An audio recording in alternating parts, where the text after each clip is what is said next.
James Callahan sat in his sleek, high-end sports car, tapping his fingers impatiently on the steering wheel. The city was quiet that night, wrapped in the biting chill of winter, as a light snow began to fall. It had been an exceptionally profitable day. His investment portfolio had hit a new high, and he had just closed a multi-million-dollar deal over dinner with a group of influential businessmen. By all measures, James was on top of the world. Yet as he drove through the dimly lit streets on his way back to his penthouse, he couldn't shake a gnawing sense of emptiness that had been growing inside him for months. His thoughts were interrupted when he stopped at a red light.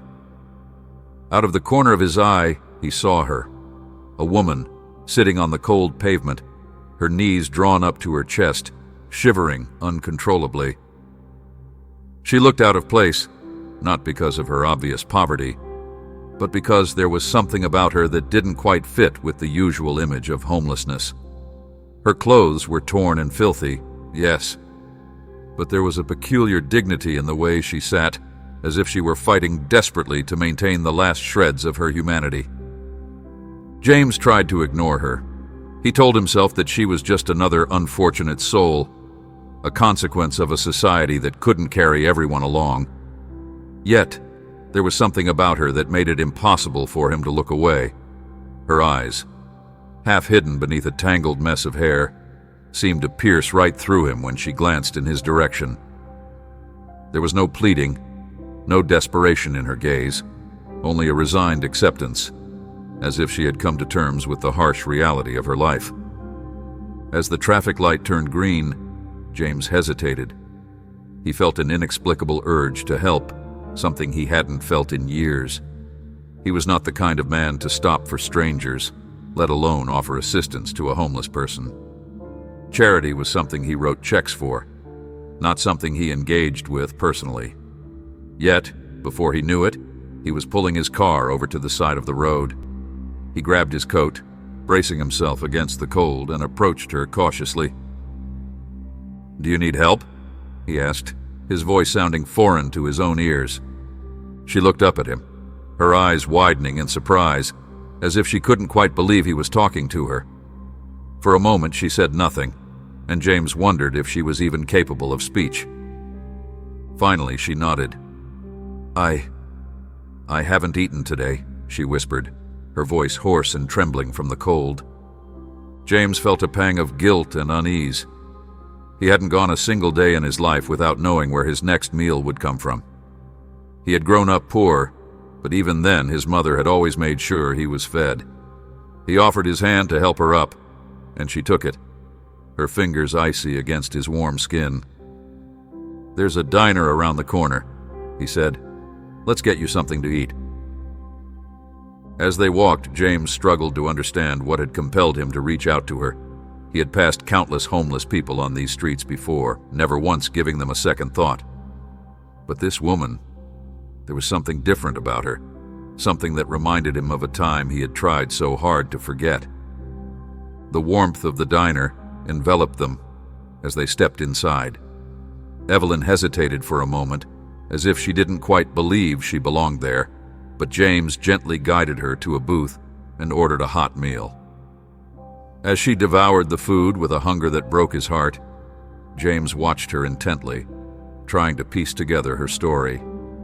She was younger than he initially thought, probably in her early 30s, but there was an ageless weariness about her that made her seem much older. "Thank you," she said between bites. I didn't expect anyone to help me." "Why not?" James asked, genuinely curious. She paused as if searching for the right words. "Because people don't usually notice me anymore. I've been out here so long, I think I've become invisible." There was something in her tone that struck a chord with James. He could see the pain in her eyes, the scars left by years of struggling to survive. He found himself wanting to know more about her, to understand how she had ended up in this situation. "What's your name?" he asked. "Evelyn," she replied. "Evelyn Porter." For a moment, James felt a strange sense of recognition, but he couldn't quite place it. He asked her about her life, and she hesitated before telling him her story, her voice growing stronger with each word. Evelyn had once been a promising young professional, working in finance with dreams of climbing the corporate ladder. But then the company she worked for went under, and with it went her job, her savings, and her sense of security. One misfortune after another followed. An illness that wiped out her remaining funds, an eviction notice, and then the slow, agonizing slide into homelessness. She spoke with a quiet dignity, never asking for pity, only sharing the facts of her life with a kind of detached acceptance. James listened, transfixed.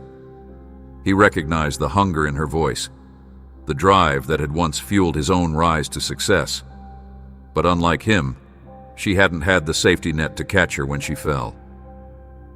As she finished her story, James felt something shift inside him, a sense of empathy that he hadn't felt in years. He could have just paid for her meal and walked away, and it would have been more than most people had done for her. But instead, he found himself saying, "You can't go back out there tonight. It's too cold. I have a spare room at my place. Stay there, at least until you figure out your next step." Evelyn stared at him in disbelief, her eyes welling up with tears. "Why would you do that for me?" she asked, her voice barely above a whisper. James didn't have an answer, not one that made any sense. "Because everyone deserves a second chance," he said, more to himself than to her. And as he said it, he realized that maybe, just maybe, he was trying to give himself a second chance as well.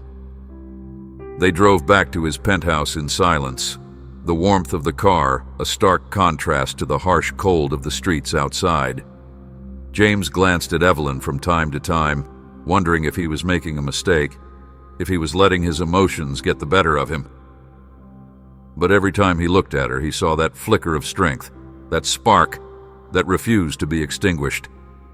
And he knew, in that moment, that he had made the right choice. For the first time in years, as he watched Evelyn settle into the spare room in his house, James felt something other than the cold, hard logic that had guided him for so long. He felt hope, not just for her, but for himself. And as he turned off the lights and headed to his own room, he couldn't help but smile, knowing that this one small act of kindness had the power to change everything. Months had passed since James took Evelyn in, and in that time, their lives had changed in ways neither of them could have predicted. Evelyn threw herself into the work of building her business with a passion and intensity that James hadn't seen in anyone in years, not even in himself. She was smart, driven, and resourceful, and soon enough, the company they'd started together began to show signs of success. James couldn't help but be impressed by how quickly she adapted, learned, and overcame every challenge that came her way. One evening, they were sitting in his home office, poring over financial reports and market strategies. Evelyn was explaining a new idea she had for expanding their reach, her eyes alight with excitement. James watched her in silence, captivated by the fire that burned so brightly within her. He felt an immense sense of pride, but there was also something else, something deeper that he couldn't quite put into words. As Evelyn paused to catch her breath, she noticed him staring at her. "What?"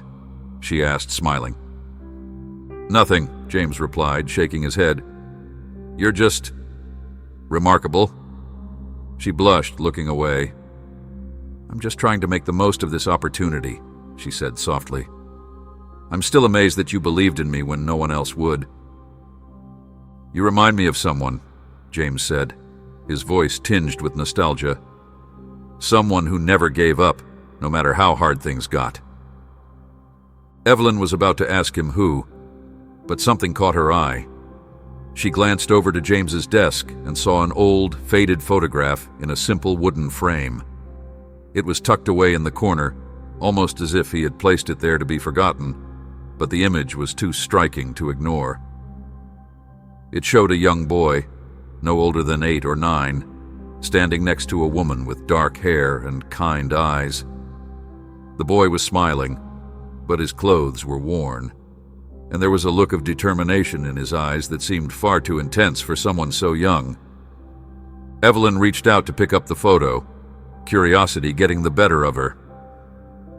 "Is this you?" she asked, looking up at James. He nodded, his expression unreadable. "Yes, that's me and my mother." "She looks familiar," Evelyn murmured, her brow furrowing. She studied the woman's face, trying to place where she had seen it before, and then, like a bolt of lightning, it hit her. "I know her," she said, her voice barely above a whisper. James's eyes snapped to hers, his expression suddenly guarded. "What do you mean you know her?" "When I was younger," Evelyn began, "I stayed at a shelter for a few months. There was a woman there who volunteered almost every day. She brought food, clothes, and would always sit and talk with the people staying there. She treated everyone like they mattered, like they weren't just another statistic or a problem to be solved." Evelyn's voice grew softer, more emotional. "I'll never forget her kindness. It was one of the few things that kept me going during that time." James sat back in his chair, stunned. For a moment, he couldn't find his voice. He had spent so many years running from his past, from the poverty and hardship that had defined his childhood, that he had almost forgotten the impact his mother had on those around her. She had been more than just his rock. She had been a beacon of hope for so many others, just like Evelyn. "She died when I was 17, James said finally, his voice thick with emotion. "I promised myself that I would make something of my life, that I would build something so big, so successful, that it would be worth all the sacrifices she made for me. I thought that if I could become rich enough, powerful enough, then maybe I could somehow honor her memory." "But that's not how it works, is it?" Evelyn asked gently, tears welling up in her eyes. "It's not about the money or the success. It's about the impact you have on others, the lives you change along the way." James nodded, his throat tight. I think I lost sight of that a long time ago," he admitted.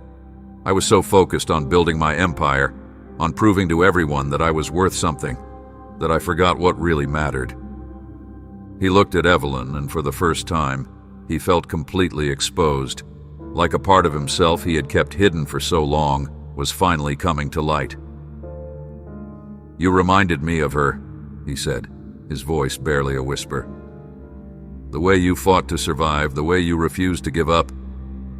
It was like seeing her all over again." Evelyn reached across the desk and took his hand, her touch warm and reassuring. "You didn't have to help me, James. You didn't owe me anything. But you did it anyway, and that's what makes you different."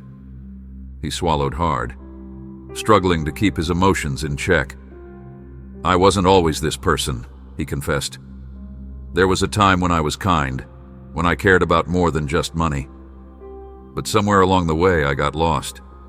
I became so obsessed with winning, with being the best, that I forgot who I was." "But you found your way back," Evelyn said softly, "and that's all that matters." They sat there in silence, the weight of their shared experiences hanging between them. For the first time in years, James felt a sense of peace, a sense of clarity that he hadn't known in a very long time.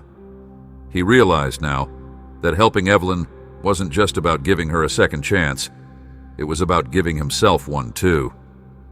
As the evening stretched on, they continued to talk, sharing stories of their pasts, their hopes, and their fears. James found himself opening up to her in a way he had never opened up to anyone before. He told her about the nights he spent as a child, lying awake in his bed, listening to his mother cry herself to sleep. He told her about the bitterness and resentment he had carried with him for so many years, and how he had used that anger to fuel his rise to success. Evelyn listened quietly, her heart aching for the boy he had once been, the boy who had lost so much and fought so hard to build a life for himself. And as she listened, she realized that they weren't so different after all. They were both survivors, both fighters who had been knocked down by life, but refused to stay down. By the time the sun began to rise, they were still talking, still sharing, and James felt something shift inside him. For the first time in his life, he felt like he was no longer alone. He had spent so many years building walls around himself, shutting out anyone who tried to get too close. But somehow, Evelyn had managed to break through, and as he looked at her, he knew that he would never be the same again. "You've changed me," he said, his voice thick with emotion. "You've made me remember what it means to be human." Evelyn smiled, her eyes shining with unshed tears. "And you've given me a chance to live again," she replied. "To believe in myself, to dream. Thank you for that." James shook his head, a small smile tugging at the corners of his mouth. "No," he said quietly. "Thank you." They sat there for a while longer, just enjoying the silence, the warmth, and the understanding that had grown between them. And as the first rays of dawn filtered through the window, James felt something he hadn't felt in a very long time, a sense of hope, a sense of purpose. He knew that whatever happened next, whatever challenges lay ahead, he would face them head on, and this time, he wouldn't be facing them alone. Evelyn's business grew faster than either she or James could have ever imagined. What started as a modest venture, a small consultancy aimed at helping struggling individuals find employment, soon blossomed into something far larger. The company, now called New Horizons, became a beacon of hope for countless people who, like Evelyn, had once believed they were out of chances. It wasn't just a company, it was a lifeline, a place where people could rebuild their lives, gain skills, and most importantly, rediscover their sense of worth. Every morning, Evelyn would arrive at the office before sunrise, ready to tackle the challenges of the day.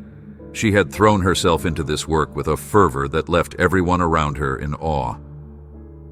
James watched from a distance, occasionally offering guidance or advice, but mostly just marveling at the woman she had become. He saw in her the embodiment of the values he had once held dear, but had forgotten in his relentless pursuit of wealth and status. She was a reminder that success wasn't just about numbers or profit margins, it was about the lives you touched along the way. One evening, as Evelyn stood in the middle of the large open-plan office space, she looked around at the people who now worked for her. There were dozens of them, men and women of all ages and backgrounds, each with their own story of struggle and survival. She watched as they laughed together, shared ideas, and supported one another. For the first time in her life, Evelyn felt like she was part of something bigger than herself, something meaningful and enduring. She turned to James, who had just walked into the room, his expression one of quiet pride. "Look at them," she said, her voice choked with emotion. "They're building something incredible here." James nodded, his eyes never leaving her face. "Because they believe in you, Evelyn. You gave them hope when they had none." Evelyn smiled, but there was a hint of sadness in her eyes. "I just gave them a chance, the same chance you gave me." He shook his head. "You did more than that. You inspired them, and that's something money can't buy." She looked at him, tears threatening to spill over. "You know, when I was on the streets, I used to dream about a place like this, a place where people cared, where they could find support and understanding. But I never imagined I'd be the one to build it." James took a step closer, his heart swelling with emotion. "You deserve every bit of this success," he said softly. "You've worked harder than anyone I've ever known." She took a deep breath, steadying herself. "I couldn't have done it without you." A few months later, New Horizons reached a milestone that no one could have anticipated. They had helped over 1,000 people find employment, housing, and a sense of purpose. Evelyn organized a charity gala to celebrate this achievement, and the event quickly became the talk of the city.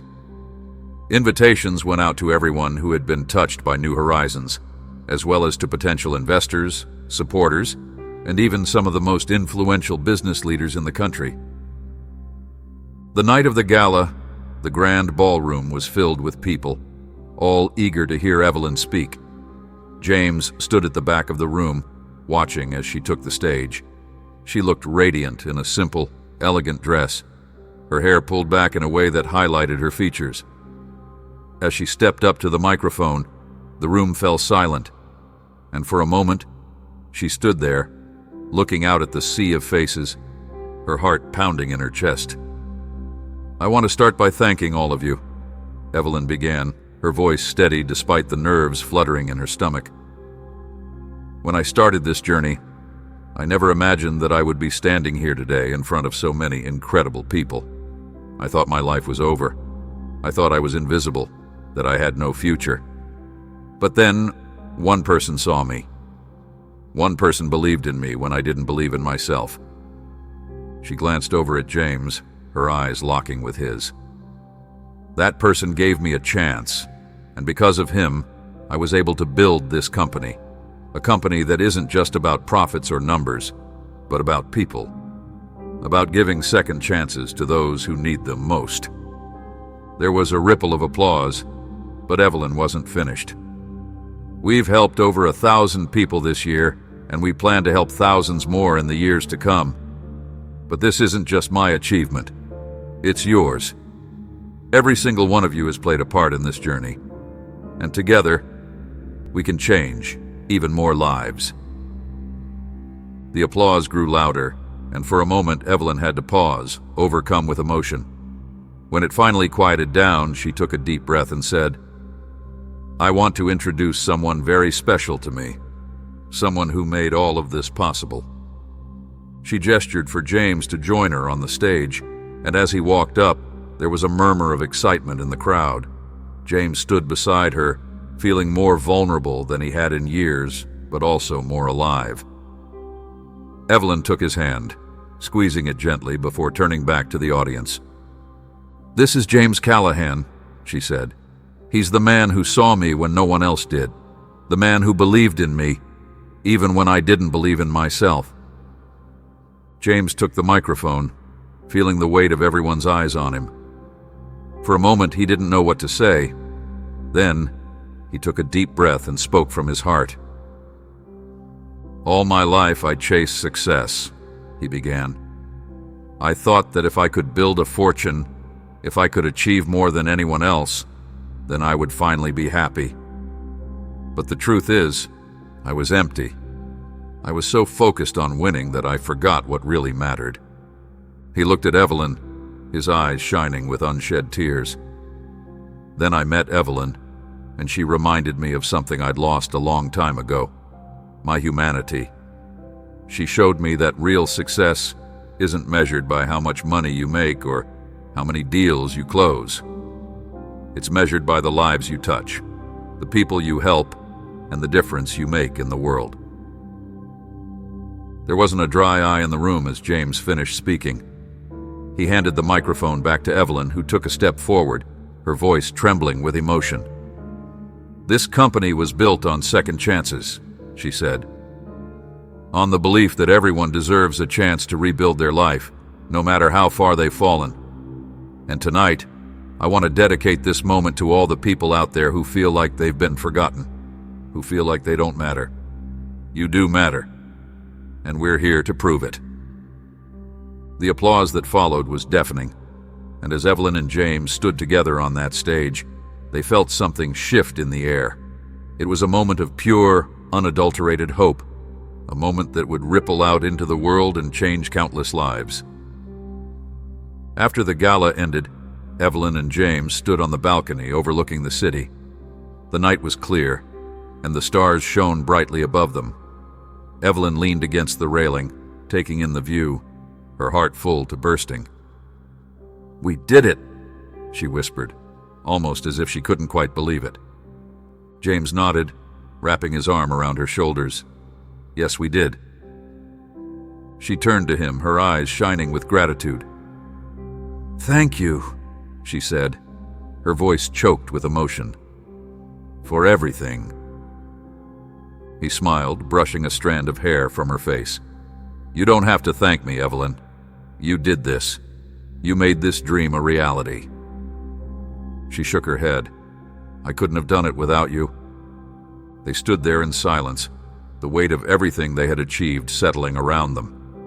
And as they looked out over the city, a city that now felt just a little bit brighter, a little bit kinder, they knew that this was only the beginning. Together, they would continue to build, to grow, and to give hope to those who needed it most. Because in the end, it wasn't about the money or the power. It was about the people, their stories, their struggles, and their triumphs. And for the first time in his life, James Callahan knew that he had finally found what he had been searching for all along: a purpose, a family, and a reason to keep moving forward. And he owed it all to the woman who had once been invisible, but had now become the light that guided him home.